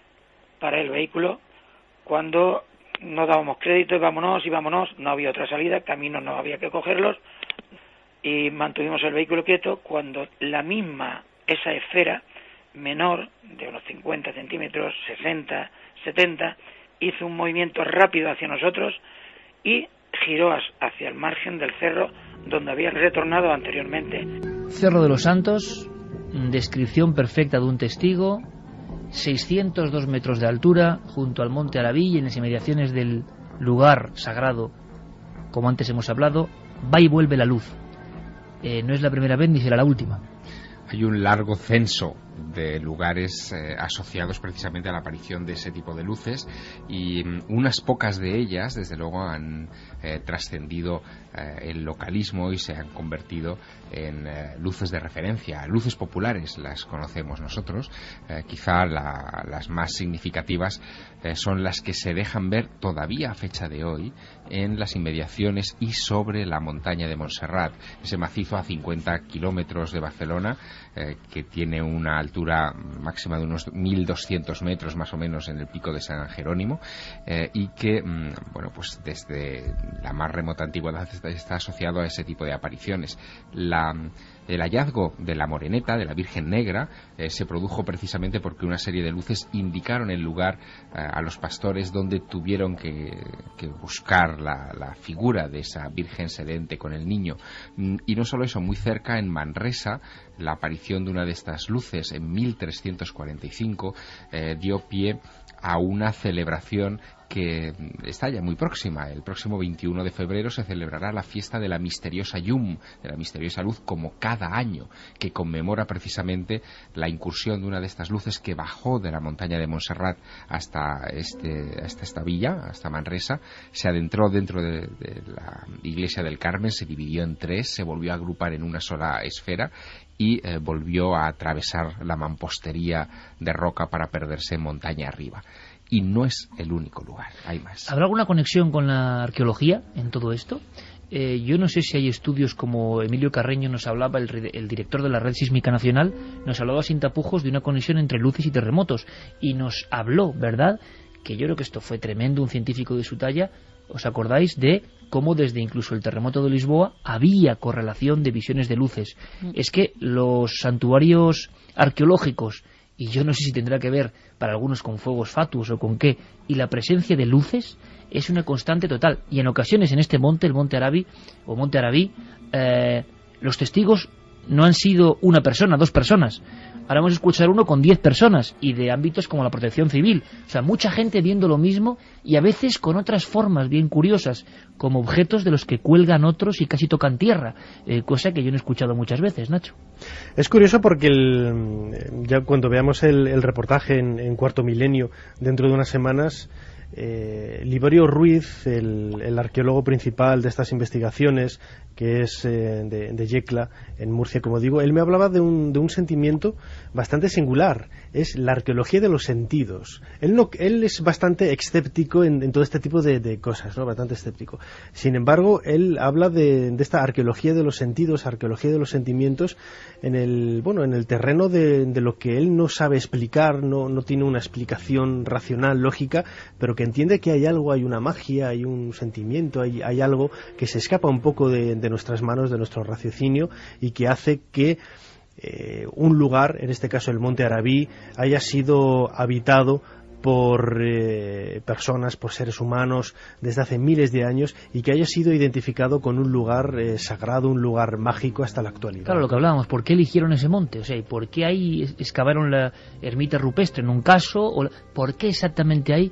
¿Y por qué las pinturas rupestres o petróglifos se superponen unos a otros y no utilizan otras extensiones, sino que tiene que ser un lugar? O sea, como si supieran algo que nosotros no sabemos, y tiene que ser ahí. Escuchad, tú especialmente, Javier, esta descripción delante de 10 testigos, gente de la protección civil, que están observando algo que ya no es que sea una luminaria así como difusa, sino que más bien parece un aparato en plena noche, y que, en fin, escuchad para ver si habéis catalogado alguna vez algo parecido. A mí me sorprende. ¿Cuál fue nuestra sorpresa? Porque estábamos más de 10 personas. Era verano, de detrás de las moratillas salió un objeto grandísimo a una altura 8-10 kilómetros de altitud sobre el horizonte del Cerro de las Moratillas, multicolor, soltó algo, yo le digo una cuerda, digámoslo, un cable, lo que fuese, multicolor hacia abajo, pero llevaba esa misma que estábamos viendo desde el principio, en pequeñita, lo llevaba debajo, cogido. Lo dejó caer muy lentamente, porque estuvo más de 5 a 7 o 10 minutos inerte. Podíamos verlo perfectamente, pero perfecto, recrearnos. Lo dejó caer, y claro, cuando ya pasó el horizonte, digamos, de las moratillas, ya perdemos la visión de este objeto que estaba dejando caer a la tierra. ¿Qué era?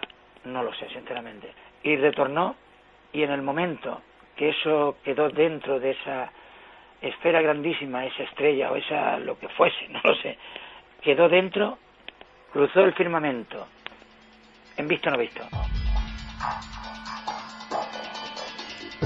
En visto no visto. Yo no sé si habéis escuchado alguna vez un croquis de este tipo. Yo creo que en la provincia de Huelva, un objeto redondo con una especie de nexo y luego otro, pero no sé. Bueno, yo creo que quizá aquí no estamos hablando de las luces populares que mencionábamos por la descripción de este amigo. Parece que se trata de una luz que está más alejada, es más lejana. Las luces populares suelen estar más mucho pegadas más cercanas, a tierra, ¿no? Exacto, más pegadas a tierra. De hecho, una de las hipótesis que se ha barajado durante muchos años, pero que es contradictoria con lo que sabemos de la información geológica, es que algunos de estos fenómenos luminosos se provocan por piezoelectricidad, es decir, es la fricción de dos capas de roca que durante un movimiento sísmico hacen que el gas que se emana desde el subsuelo en ocasiones pueda prender y pueda provocar ese tipo de fenómenos. ¿Cuál es el problema? ¿Cuál es la anomalía aquí? Y es que, por ejemplo, este testigo está hablando de una observación que dura de 5 a 7 minutos. Ninguno de esos fenómenos piezoeléctricos puede durar tanto. El gas se consume muy rápidamente y tampoco es capaz de hacer unas maniobras demasiado complejas, ni de enganchar otra esfera, por ejemplo, como nos decía, y arrastrarla o parecer que la deja caer. Nada de eso se corresponde con este tipo de fenómenos de luces populares. Habría que hablar, por tanto, bueno, de esa palabra que nos gusta, ¿no? Y que algunos han sustantivado, yo me resisto a hacerlo, el diccionario de la Real Academia ha sustantivado, creo que por desgracia, porque la ha definido mal, y es la de objeto volador no identificado, ¿no? La RAE lo define como nave extraterrestre, no lo es un objeto volador no identificado. Se habla también, Nacho, de apariciones de figuras, también otro clásico, de figuras blanquecinas, de figuras con aspecto de mujer, desprendiendo cierta luz, y acudiste incluso a historiadores y a personas porque el Monte Arabí tiene una visión multidisciplinar. Hay personas que se han juntado para ver las extrañas pinturas rupestres, para ver los restos arqueológicos, para ver la presencia de culto sagrado. También hay historias de objetos volantes o de luces a diferentes alturas, y lo que faltaba, también existen las apariciones en ese monte. Sí, hoy, bueno, quizás en algunas ocasiones podríamos estar etiquetándolo mal como apariciones marianas, ¿no? Desde luego no estamos hablando de este caso, ¿no? Nadie ha mencionado nunca la presencia de la Virgen en este lugar. Yo creo que es el único detalle mágico e insólito que falta al Monte Arabí. Pero sí que es cierto que estas luces insólitas han sido identificadas, han sido marcadas pues con ese toque femenino, ¿no? Con ese toque femenino que da todo aquello relacionado con el mundo de la magia, con el mundo de lo insólito, sobre todo cuando hablamos de una esencia demasiado quizás sofisticada o demasiado elegante, ¿no? Como son muchas de estas luces pequeñas, porque por ejemplo Pedro Ortiz, lejos de identificar las luminarias con ovnis, él hablaba de un espectáculo insólito. Recuerdo que delante de la cámara se estremecía, aunque hubieran pasado casi dos décadas, ¿no? Se frotaba los brazos diciendo, pues bueno, manifestando un poco esa emoción de la que había sido testigo y de la que todavía era, recordando la presencia de estas luces. Nacho encontró a otros historiadores y otros expertos y a otros estudiosos del monte, como José Pucheforte, y nos contaban esto, la voz del pueblo, de la investigación, de lo que está pasando en su entorno, y que yo creo que tiene que ser conocido. Nuestro agradecimiento, por supuesto, al gran amigo Joaquín Avenza, que fue el primero en darnos la pista y en decirnos, oye Iker, que hay un sitio que tiene arqueología, que uno de los grandes santuarios de la antigüedad del Cerro de los Santos y más enigmático está a su vera, que hay ovnis, que hay apariciones. Digo, bueno, esto hay que contarlo. Hubo un hombre que vivía aquí en la calle San Ramón a finales del siglo XIX, que en cierta ocasión estaba en el Arabí y vio allí al atardecer, vio como una figura femenina luminosa que se le iba acercando, y el hombre pues se quedó allí parado, bueno, el hombre asustado completamente, y que al poco tiempo desapareció. Hay gente también que ha visto ovnis, que ha visto señales. El Cerro del Arabí es un lugar telúrico, es un lugar de atracción magnética, pero una atracción magnética buena, que el que está allí se siente bien, ¿no?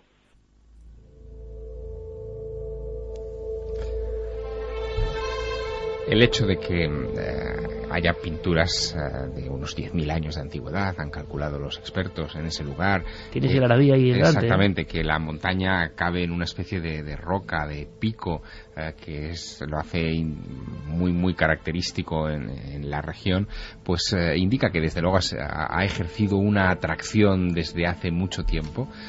Ese telurismo, sea real o sea imaginario, sea físico o sea atribuido, lo que ha hecho es que efectivamente sea zona magnética para muchos y bueno, que pasen o que crean pasar cosas extrañas. Yo quería preguntarle de todas maneras a Nacho, esa zona que es zona de muchas leyendas de moros, de muchas historias de tesoros enterrados, que también se asocian... Es otro clásico lugar de poder español. Exacto, y que se asocian a las apariciones de luces también.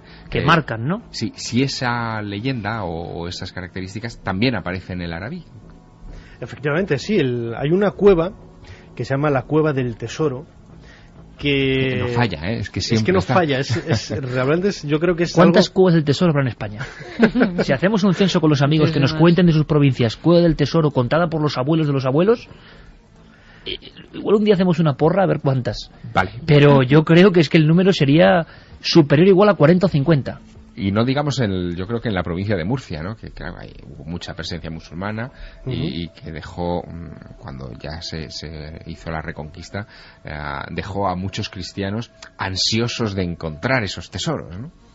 Don José Puigdeforte, un excelente conocedor del folclore, de las tradiciones, de las leyendas vinculadas al Monte Arabí, me comentaba una historia bastante insólita, relacionada precisamente con la Cueva del Tesoro, que podemos esperar cuando hablamos de esta terminología en una cueva grande, bueno, de más o menos grandes dimensiones, pero no, es un pequeño agujero de apenas unos 60-70 centímetros abierto en la piedra caliza que forma el corazón del monte, en uno de sus lados, en una de las faldas del monte, y que dice la tradición que ahí al final, cruza todo la montaña este agujero, y que al final de ella pues hay una pequeña puerta escoltada por dos hombres de gran pelaje con unas clavas en las manos, unas mazas, vigilando. Como los salvajes de Úbeda. Efectivamente, es la misma tradición que se repite en diferentes lugares de la geografía española, ¿no?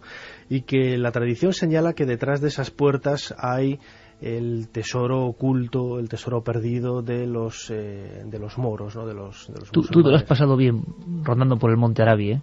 Ya la te veo ya. ya. Hemos disfrutado bastante. ¿Cómo te lo pasas, Nacho? Es que lo veo feliz al hombre y me gusta porque él está tocando no solo la arqueología y la historia, sino lo que hay detrás, que es tan enriquecedor. ¿Y qué te parece si la crónica la aderezamos con qué podía faltar aquí?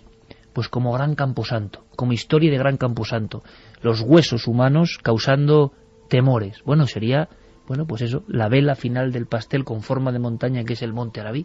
Pues hubo una batalla allí en un barranco que hay entre lo que se llama el Arabilejo y el Arabí, una especie de barranco. Allí hubo una gran batalla en tiempo de, según dice, la de Ramán I. Y los labradores luego, labrando allí y tal, dice que aparecían restos y que en fin, que tenían un terror grande a quedarse allí por la noche en el monte. Dice que si a veces, si no eran con conjuros católicos y cosas así, no se atrevían a quedarse.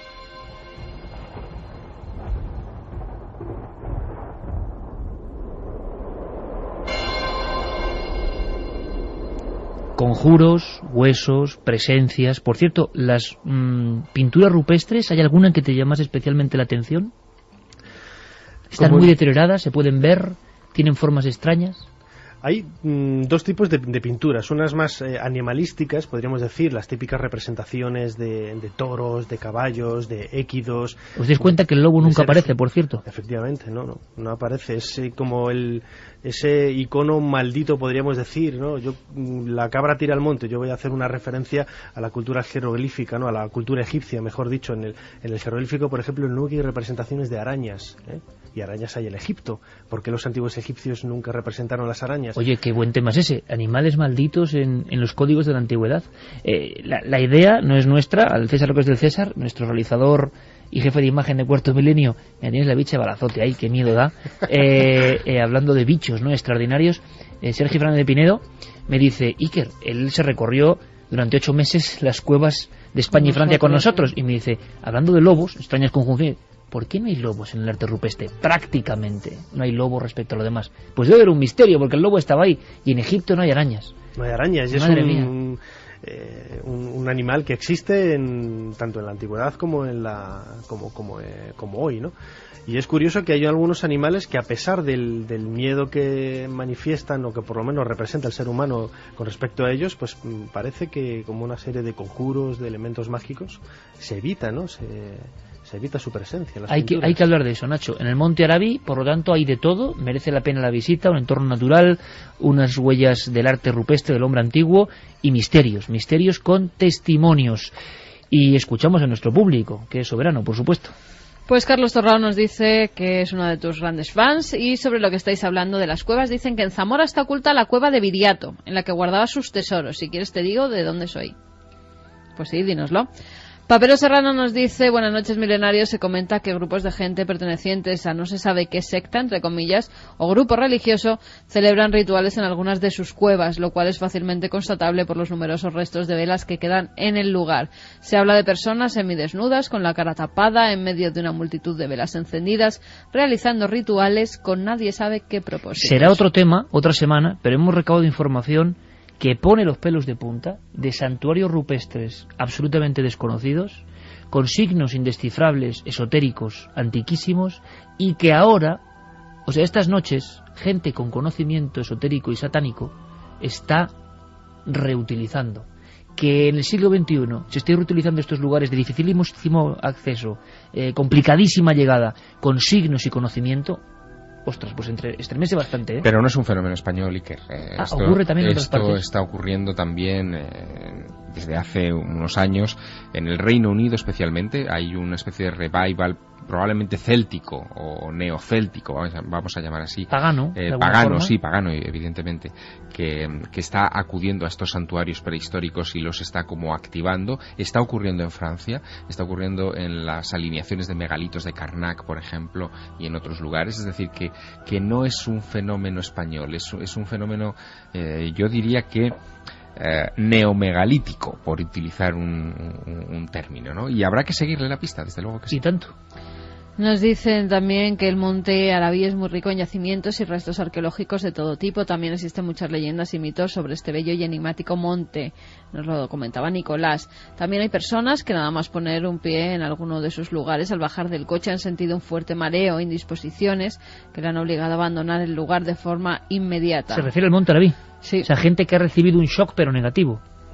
Sí, lugares de poder, ¿no? Hay, desde los dos puntos de vista, o sea, hay contradicciones. Por ejemplo, Joaquín Abenza nos manifestaba su recargamiento, podríamos decir, ¿no? de energía positiva, y hay otros que en el momento de estar ahí pues no aguantan y se tienen que ir. Pues como casi todos los lugares sagrados potentes, Nacho. En Murcia hay bastantes pinturas rupestres. Yo visité las de Yecla y en el Pantano, Valdinfierno también las hay. Como siempre, muy buen programa. Nada mejor para un sábado. Gracias, nos lo decía Raquel desde Lorca. Y luego pues seguimos con los lobos. Sí, pues que entonces mucha gente que se ha encontrado con lobos. Con muchas historias de lobos, porque ahora vamos a ir con otras historias de lobos humanos.